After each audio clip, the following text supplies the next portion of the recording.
বাকেরগঞ্জে মেধাবী কলেজ ছাত্রী লোপার হত্যাকারীদের বিচারের দাবিতে সহপাঠীদের মানববন্ধন। বাকেরগঞ্জে দাড়িয়াল ইউনিয়নে কামারখালী হজরত আলী ডিগ্রি কলেজের মেধাবী ছাত্রী লোপা হত্যাকারীদের বিচারের দাবিতে ফুঁসতে শুরু করেছে এলাকার মানুষ ও সহপাঠীরা।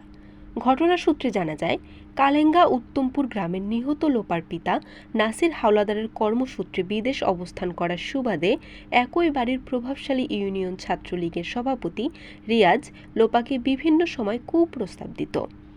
রাজি না হলে ভয়ভীতি প্রদর্শন করা সহ বিভিন্ন সময় জীবনে মেরে ফেলার হুমকি দিয়ে আসছিল। তারই জের ধরে বিগত ২১শে জুন রাতে লোপাদের বাসায় প্রবেশ করে জোরপূর্বক ধর্ষণ করে গলায় ওড়না দিয়ে গ্রিলের সাথে ফাঁস লাগিয়ে হত্যা করে। পরবর্তী ভাই রাকিবুল আলমের সহায়তায় পরিবারের সদস্যদের জিম্মি করে হার্ট অ্যাটাকে মারা গেছে বলে প্রচার করে। একই সাথে তড়িঘড়ি করে লাশ দাফন করে ফেলে। এ ঘটনায় নিহত লোপার মা জেসমিন বেগম বাদী হয়ে বিগত বরিশাল বিজ্ঞ নারী ও শিশু নির্যাতন দমন ট্রাইব্যুনালে আদালতে মোকদ্দমা দায়ের করেন। বরিশাল নিউজ।